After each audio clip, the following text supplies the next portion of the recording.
നമുക്ക് ഒറ്റ ദിവസം മാറ്റിവെച്ച എറണാകുളം ജില്ലയിലെ ആലുവക്കടുത്ത് പോയി വരാൻ പറ്റിയ 4 ക്ഷേത്രങ്ങൾ ഞാൻ കാണിച്ചു തരാം. ഇത് സാധാരണ ക്ഷേത്രങ്ങളല്ല, ഇതിന് കുറച്ച് പ്രത്യേകതകളും കൂടിയുള്ള ക്ഷേത്രങ്ങളാണ്. ആദ്യം നമ്മൾ പോകുന്നത് ആലുവയിൽ ചെങ്ങമനാട് സ്ഥിതി ചെയ്യുന്ന മുനിക്കൽ ശ്രീ ഗുഹാലയ ക്ഷേത്രത്തിലേക്കാണ്. അമ്പലത്തിലേക്ക് കയറുന്നതിന് തൊട്ട് മുന്നിലായിട്ട് വലിയൊരു ആൽമരം നിൽക്കുന്ന നമുക്ക് കാണാൻ പറ്റും. ഈ ക്ഷേത്രത്തിന്റെ പ്രത്യേകത എന്താണെന്ന് വെച്ചാൽ, പണ്ട് കാലത്ത് മഹർഷിയെ ശല്യം ചെയ്ത ഒരു കാട്ടാനക്കൂട്ടത്തെ മഹർഷി ശപിച്ച് കല്ലാക്കി മാറ്റിയെന്നാണ് ഐതിഹ്യം. അതുകൊണ്ട് തന്നെ വലിയ പാറയിടുക്കുകളോട് കൂടിയതാണ് ഈ ക്ഷേത്രം വരുന്നത്. ചുറ്റിനും പാറകളായതുകൊണ്ട് തന്നെ അല്പ ഉയരത്തിലാണ് ഈ ക്ഷേത്രം സ്ഥിതി ചെയ്യുന്നത്. അതിരാവിലെ ആയതുകൊണ്ട് തന്നെ ധാരാളം ഭക്തജനങ്ങളാണ് ഈ ക്ഷേത്രത്തിലേക്ക് വരുന്നത്. സാക്ഷാൽ ചട്ടമ്പി സ്വാമികളാണ് ഈ ക്ഷേത്രത്തിലെ പ്രതിഷ്ഠ നടത്തിയത്. അതുകൊണ്ട് തന്നെ പാറയിടുക്കുകൾക്കിടയിലായിട്ട് അദ്ദേഹത്തിന്റെ ഒരു പ്രതിഷ്ഠയും നമുക്കിവിടെ കാണാൻ സാധിക്കും. ഈ ക്ഷേത്രത്തിൽ ആദ്യമായിട്ട് വരുവാണ് നിങ്ങളെങ്കിൽ നിങ്ങൾക്ക് പെട്ടെന്ന് നോട്ടം കിട്ടാണ്ട് പോകുന്നൊരു പ്രതിഷ്ഠയാണിത്. കാരണം ഈ പാറയുടെ ഇടക്കായതുകൊണ്ട് തന്നെ നമുക്ക് പെട്ടെന്ന് കാണാൻ സാധിക്കത്തില്ല. മുനിയുടെ ശാപം മൂലം കാട്ടാനക്കൂട്ടം കല്ലായി മാറി. ആ കല്ലുകളാണ് ഇതെന്നാണ് പറയപ്പെടുന്നത്. ഈ ക്ഷേത്രത്തിൽ പല കോവിലുകളും മേളിലാണ് ഇരിക്കുന്നത്. അതുകൊണ്ട് നമുക്ക് പടികൾ കയറി വേണം മേളിലേക്ക് ചെല്ലാൻ വേണ്ടി. ഞാൻ ആദ്യമായിട്ടാണ് ഇങ്ങനത്തെ ഒരു ക്ഷേത്രത്തിൽ വരുന്നത്. ഈ അടുത്തിടക്ക് കണ്ട റീൽസിലൂടെയാണ് ഇങ്ങനത്തെ ഒരു ക്ഷേത്രം ഉണ്ടെന്ന് എനിക്കറിയാൻ സാധിച്ചത്. നിങ്ങൾ അതിരാവിലെ ഈ ക്ഷേത്രത്തിൽ വരുവാണെങ്കിൽ തൊഴുതു പോകാൻ സാധിക്കും. ഇതുപോലെ പടികൾ കയറി വേണം നമ്മൾ മുകളിലേക്ക് ചെല്ലാൻ വേണ്ടി. മുകളിൽ എന്തോ റിനോവേഷൻ വർക്കും കാര്യങ്ങളൊക്കെ നടക്കുന്ന കാരണം ചില ഭാഗങ്ങളൊക്കെ പൊളിച്ചിട്ടിരിക്കുന്ന നമുക്ക് കാണാൻ സാധിക്കും. എന്ത് തന്നെ ആയാലും ഭയങ്കര സമാധാനം തരുന്നൊരു അന്തരീക്ഷം ഈ ക്ഷേത്രത്തിനുണ്ട്. ഈ ക്ഷേത്രം കുറച്ച് ഉയരത്തിരിക്കുന്നതുകൊണ്ട് തന്നെ ഈ രാവിലെ വരുമ്പോൾ ഈ സൂര്യപ്രകാശം മേളിൽ നിന്ന് ഇങ്ങനെ അടിച്ചു വരുന്നത് കാണാൻ വേണ്ടി തന്നെ ഒരു പ്രത്യേക ഭംഗിയാണ്. ഈ ക്ഷേത്രം ഒരുപക്ഷെ ഒത്തിരി പേർക്ക് അറിയാമായിരിക്കും. ഞാൻ ഈ അടുത്ത് കണ്ട ഒരു റീൽസിലൂടെയാണ് ഇങ്ങനെ ഒരു ക്ഷേത്രം ഉണ്ടെന്ന് അറിഞ്ഞത്. നമ്മൾ മുകളിലേക്ക് നടന്നു ചെല്ലുമ്പോൾ മുകളിലൊരു കോവിൽ ഇതുപോലെ പുതുക്കി പണിതിരിക്കുന്ന കാണാൻ പറ്റും. ഇതൊക്കെ ഈ അടുത്ത് റിനോവേഷൻ കഴിഞ്ഞതാണ്. ഇനിയും കുറേ കാര്യങ്ങൾ ഇവിടെ ചെയ്യാൻ വേണ്ടി മൂടിയൊക്കെ വെച്ചിരിക്കുന്നത് നമുക്ക് കാണാൻ സാധിക്കും. അമ്പലം അത്ര വലുതല്ലെങ്കിലും ഭയങ്കര ഒരു സമാധാനം തരുന്നൊരു ക്ഷേത്രം. ആലുവ ഭാഗത്തേക്കൊക്കെ വരുമ്പോൾ നിങ്ങൾ ഇതുവരെ ഈ ക്ഷേത്രത്തിൽ വന്നിട്ടില്ലെങ്കിൽ എന്തായാലും തീർച്ചയായിട്ടും ഒന്ന് വന്നിട്ട് പോവുക. വരുമ്പോൾ അതിരാവിലെ വരാൻ ശ്രമിക്കുക. അങ്ങനെയാണെങ്കിൽ നിങ്ങൾക്ക് ഇവിടെ കയറി തൊഴുതു പോകാൻ പറ്റും. പിന്നെ അതിരാവിലെയാണ് ഈ ക്ഷേത്രം ഏറ്റവും ഭംഗിയായിട്ട് നമുക്ക് കാണാൻ പറ്റുന്നത്. മുനിക്കൽ ഗുഹാലയ ക്ഷേത്രം എന്ന് ഗൂഗിൾ മാപ്പിൽ അടിച്ചു കഴിഞ്ഞാൽ കറക്റ്റായിട്ട് ഈ ലൊക്കേഷനിൽ എത്താൻ പറ്റും.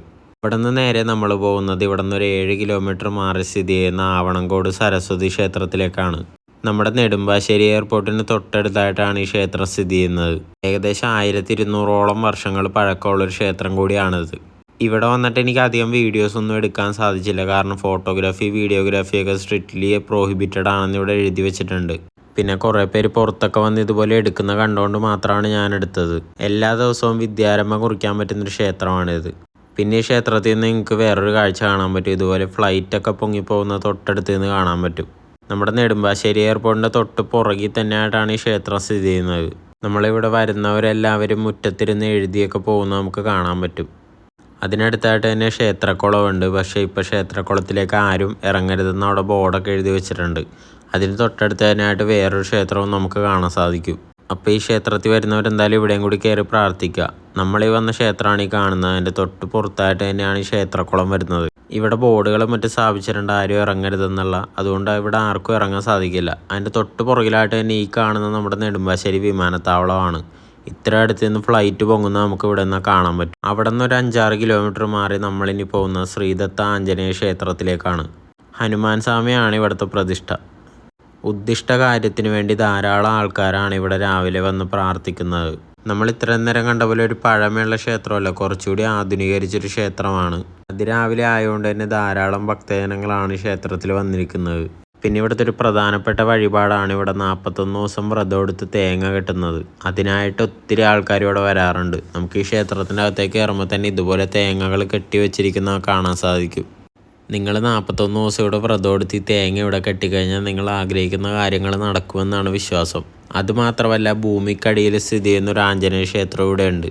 ഈ ക്ഷേത്രത്തിൻ്റെ ഒരു പ്രത്യേകത അതുകൂടിയാണ്. ഭൂമിക്കടിയിലേക്ക് സ്ഥിതി ചെയ്യുന്ന ഒരു ആഞ്ജനേയ ക്ഷേത്രം ഇവിടെ ഉണ്ട്. എന്ത് തന്നെയാണെന്ന് പറഞ്ഞാൽ ഈ വഴിപാട് ചെയ്തു കഴിഞ്ഞാൽ ആൾക്കാരുടെ കാര്യങ്ങളൊക്കെ നടക്കുന്നുണ്ടാവും. അതുകൊണ്ടായിരിക്കും ഈ ക്ഷേത്രത്തിൽ ഈ വഴിപാട് കഴിക്കാനായിട്ട് ഇത്രയും തിരക്ക് വരാൻ കാരണം. ഞാൻ നേരത്തെ പറഞ്ഞ ഭൂമിക്കടിയിലേക്ക് സ്ഥിതി ചെയ്യുന്ന ഒരു ആഞ്ജനേയ ക്ഷേത്രമാണിത്. കുറച്ചുകൂടി പുതിയൊരു സ്റ്റൈലിലാണ് ഈ ക്ഷേത്രം പണിതിരിക്കുന്നത്. ഇതുവഴി കയറി വേണം നമുക്ക് അകത്തേക്ക് പോകാൻ വേണ്ടി. ഇതിൻ്റെ അകത്ത് വീഡിയോഗ്രാഫിയൊന്നും അലൗഡല്ല. ഞാൻ ജസ്റ്റ് മേളിൽ നിന്ന് കാണിച്ചു തന്നതാണിത്. ഇവിടെ വന്നു കഴിഞ്ഞിട്ടുണ്ടെങ്കിൽ ധാരാളം പാർക്കിംഗ് സ്പേസ് ഒക്കെ ഉണ്ട്. അപ്പോൾ നിങ്ങൾക്ക് വലിയ വണ്ടിയായിട്ട് വന്നാലും ഇവിടെ കയറ്റി പാർക്ക് ചെയ്യാനൊക്കെ സാധിക്കും. ശ്രീദത്ത ആഞ്ജനേയ ക്ഷേത്രം എന്ന് ഗൂഗിൾ മാപ്പിൽ ടൈപ്പ് ചെയ്ത് കഴിഞ്ഞാൽ കറക്റ്റായിട്ട് ഈ ലൊക്കേഷനിൽ എത്താൻ പറ്റും.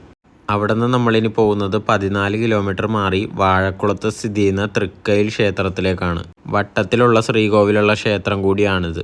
ഈ ക്ഷേത്രത്തിന് ഒത്തിരി വർഷത്തെ കാലപ്പഴക്കമുണ്ടെന്ന് നമുക്ക് കണ്ടാൽ ഒറ്റനോട്ടത്തിൽ മനസ്സിലാവും. പണ്ട് കാലത്ത് നിർമ്മിച്ച ക്ഷേത്രങ്ങളിലാണ് ഇതുപോലത്തെ കൽമതിലുകളൊക്കെ കെട്ടി ഞാൻ കണ്ടിട്ടുള്ളത്. ഇതൊരു മനയുടെ ഉടമസ്ഥയിലാണ് ഈ ക്ഷേത്രം ഇപ്പം നിലവിൽ സ്ഥിതി ചെയ്യുന്നത്. പക്ഷെ എന്നാൽ പോലും പുറത്തുനിന്നുള്ള കുറേ ഭക്തജനങ്ങൾ ഇവിടെ തൊഴാനും പ്രാർത്ഥിക്കാനും ഒക്കെ ആയിട്ട് വരാറുണ്ട്.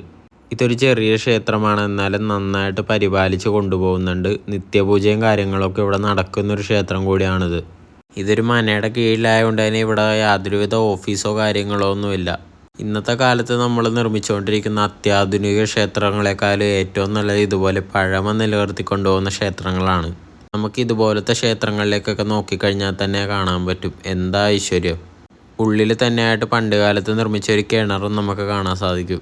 ഈ ക്ഷേത്രങ്ങൾക്കകത്ത് നിന്ന് നോക്കുന്നതിനേക്കാളും കുറച്ചുകൂടി ഭംഗി പുറത്തു നിന്ന് നോക്കുമ്പോഴാണ്. നിങ്ങൾക്ക് തന്നെ നോക്കിയാൽ കാണാൻ സാധിക്കും എന്തൊരു ചൈതന്യമാണ് ഈ ക്ഷേത്രത്തിനെന്ന് നോക്കണം. കാലപ്പഴക്കത്തിൻ്റെ ആയിട്ടുള്ള കുറച്ച് കേടുപാടുകൾ മാറ്റി നിർത്തി കഴിഞ്ഞാൽ ഇപ്പോഴും ഭയങ്കര ഭംഗിയുള്ളൊരു ക്ഷേത്രം തന്നെയാണിത്. എനിക്കിതുപോലെ ഒത്തിരി പഴക്കം ചെന്ന ക്ഷേത്രങ്ങളിലൊക്കെ പോകാനും ഇതൊക്കെ കാണാനും ഭയങ്കര ഇഷ്ടമാണ്. നിങ്ങളും എന്നെപ്പോലത്തെ ഒരു വ്യക്തിയാണെങ്കിൽ തീർച്ചയായിട്ടും നിങ്ങൾ പോയിരിക്കേണ്ട ഒരു ക്ഷേത്രമാണിത്. പിന്നെ നിങ്ങൾ ക്ഷേത്രത്തിൻ്റെ ചുറ്റുമതിലിനോടകത്തേക്കൊക്കെ കയറുവാണെങ്കിൽ ഷർട്ടൊക്കെ ഊരിയിട്ട് വേണം കയറാൻ വേണ്ടി. ഇതെന്തൊക്കെ വന്നാലും ഒരു ക്ഷേത്രമാണ്, അപ്പോൾ അതിൻ്റെ ആയിട്ടുള്ള ആചാര മര്യാദകളൊക്കെ പാലിച്ച് വേണം നമ്മൾ ദർശനം നടത്താൻ. നിങ്ങളൊരു ദിവസത്തിൽ രാവിലെ ഒരു 3-4 മണിക്കൂർ മാറ്റിവെച്ചാൽ ഈ 4 ക്ഷേത്രങ്ങളിലും വന്ന് ദർശനം നടത്തിയിട്ട് പോകാൻ സാധിക്കും. എടുത്തു പറയട്ടെ, എറണാകുളം ജില്ലയിലുള്ളവർക്കാണെങ്കിൽ തീർച്ചയായിട്ടും അതിന് സാധിക്കും. അപ്പോൾ ഇതുപോലുള്ള ക്ഷേത്രങ്ങളെപ്പറ്റി കൂടുതൽ അറിയാനും നിങ്ങൾക്ക് കുറച്ച് സമാധാനമുള്ളൊരു അന്തരീക്ഷം അനുഭവിച്ചറിയാനും ഇതുപോലെ ഇടയ്ക്ക് ക്ഷേത്ര ദർശനം നല്ലതാണ്. തൃക്കയിൽ ടെമ്പിൾ എന്ന് ഗൂഗിൾ മാപ്പിൽ സെർച്ച് ചെയ്ത് കഴിഞ്ഞാൽ കറക്റ്റായിട്ട് ഈ ലൊക്കേഷനിൽ എത്താൻ സാധിക്കും. കാലപ്പഴക്കം മൂലം ധാരാളം ക്ഷേത്രങ്ങളാണ് ഇന്നത്തെ കാലത്ത് നശിച്ചു പോയിക്കൊണ്ടിരിക്കുന്നത്. ഈ ക്ഷേത്രങ്ങളൊന്നും അങ്ങനെ നശിച്ചു പോകേണ്ടതല്ല, ഇതൊക്കെ പരിപാലിച്ച് കൊണ്ടുപോകേണ്ടതാണ്. ഈ 4 ക്ഷേത്രങ്ങളുടെയും വീഡിയോ എല്ലാവർക്കും ഇഷ്ടമായെന്ന് ഞാൻ വിചാരിക്കുന്നു. കഴിയുമെങ്കിൽ എല്ലാവരും ഈ ക്ഷേത്രത്തിലൊക്കെ ഒന്ന് പോകാൻ ശ്രമിക്കുക. അപ്പോൾ നമുക്കിനി വേറൊരു വീഡിയോ ആയിട്ട് കാണാം.